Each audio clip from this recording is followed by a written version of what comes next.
খুব সাধারণ কয়েকটা প্রসেস ফলো করে বাড়িতেই বানিয়ে নেওয়া যায় একদম রেস্টুরেন্টের মতো কলকাতা স্টাইল মাটন বিরিয়ানি। যে পদ্ধতিটা আমি দেখাবো এই পদ্ধতিতে বানালে বিরিয়ানি একদম পারফেক্ট হবে। এখানে আমি 800 গ্রাম নাফিসা চাল নিয়েছি। এই নাফিসা চালটা আমি জেনেছিলাম আমার বিয়ের বাবরচির থেকে। এটাকে আমি ভালো করে ওয়াশ করে ভিজিয়ে রেখেছি আধ ঘন্টা। এবার নিয়ে নিচ্ছি কিছুটা মাটন, তার মধ্যে নুন, আদা রসুনের পেস্ট, হলুদ গুঁড়ো, ঝালের জন্য লঙ্কার গুঁড়ো, ধনে গুঁড়ো, জিরে গুঁড়ো, আর দিয়ে দেব বেশ কিছুটা টক দই। এখানে আমি বড় চামচের 4 চামচ টক দই দিয়েছি। মাংসটা এখানে আমাদের 800 গ্রাম আছে, আর সেটা আমি বিরিয়ানি বানানোর যে পিস বড় বড় হয় সেরকমভাবেই কাটা আছে। এর মধ্যে দিয়ে দেব 1 চামচ বিরিয়ানি মশলা, 1 চামচ কেওড়া জল। ঝাল আর নুনটা আপনারা নিজেদের স্বাদ মতো কম বেশি করে নিতে পারেন। এবার সব কিছুকে ভালো করে ম্যারিনেট করে আমি ঢাকা দিয়ে রেখে দেব 1 ঘন্টার জন্য। এখানে আমি 8 পিস আলু নিয়ে নিচ্ছি। আমি এখানে 8 জনের জন্য বিরিয়ানি বানাবো, তো 8 পিস আলুই নিয়েছি। আর লাগছে বেশ কিছুটা গরম দুধ, যেটাতে আমি জাফরান ভিজিয়ে রেখেছি। বেশ কিছুটা পেঁয়াজকে আমি ভালো করে বেরেস্তা বানিয়ে রেখে দিয়েছি।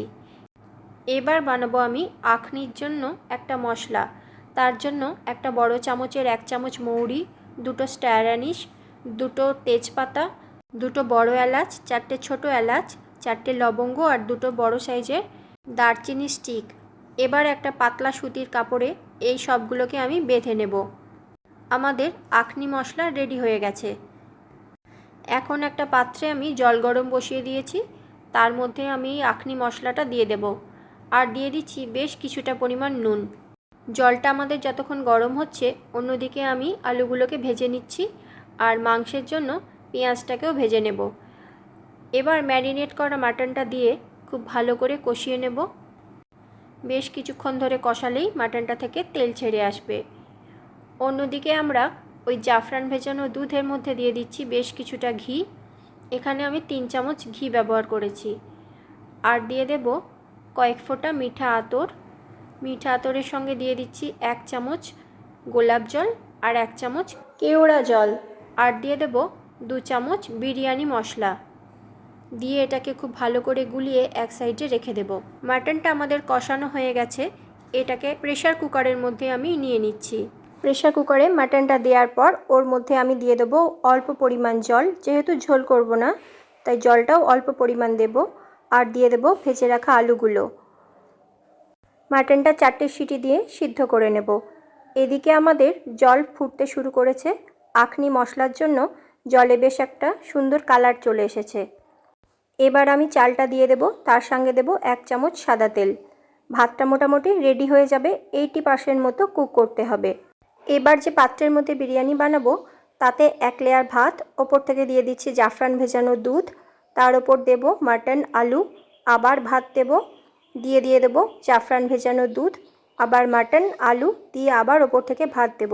এইভাবে লেয়ার করে করে আমি পুরোটাই সাজিয়ে ফেলবো।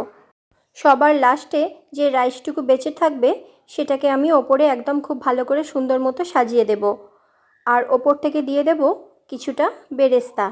এইভাবে সাজিয়ে নেওয়ার পর এবার আমি জাফরান ভেজানো দুধটা ওপর থেকে প্রথমে কিছুটা ছড়িয়ে দেব, তারপর বাকি যেটুকু থাকবে আমি এটাকে সাইডে দিয়ে দেব। সাইডে দেওয়াটা একদম মাস্ট। এবার এটাকে সিল করার পালা। বেশ কিছুটা আটা আমি মেখে নিয়েছি, সেটাকে আমি চারিদিক থেকে বেশ ভালো করে লাগিয়ে দেব। এবার এর ওপর একটা ঢাকনা আমি রেখে চাপা দিয়ে দিচ্ছি।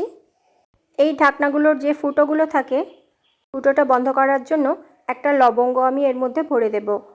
এবার একটা তাওয়া বসিয়ে নিয়েছি গ্যাসের ওপর, তার ওপর বিরিয়ানির ওই পাত্রটা আমি বসিয়ে দিলাম।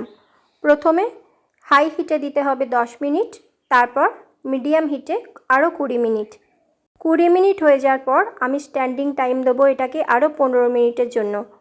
15 মিনিট পর এটাকে আমি ওপেন করছি। আমাদের বাড়িতেই বানানো ঝরঝরে মাটন বিরিয়ানি। তো মাটন বিরিয়ানি খাওয়ার জন্য আর রেস্টুরেন্টের অপেক্ষা করতে হবে না, বাড়িতেই খুব সহজে এটাকে বানিয়ে ফেলা যাবে এই সমস্ত স্টেপ ফলো করে। বিরিয়ানিটা আমি এক সাইড থেকে কেটে নেব। বড় কোনো প্লেট দিয়ে এটাকে কাটলে খুব সুবিধে হয়। বিরিয়ানিটা কাটার প্রসেস হচ্ছে একদম তলা থেকে ওপর পর্যন্ত। তো তৈরি হয়ে গেছে আমাদের সুস্বাদু মাটন বিরিয়ানি। যদি এরকম সুন্দর সুন্দর রেসিপি পেতে চান তাহলে আমার সঙ্গে থাকুন, হাজির হব আরও অনেক ধরনের রেসিপি নিয়ে।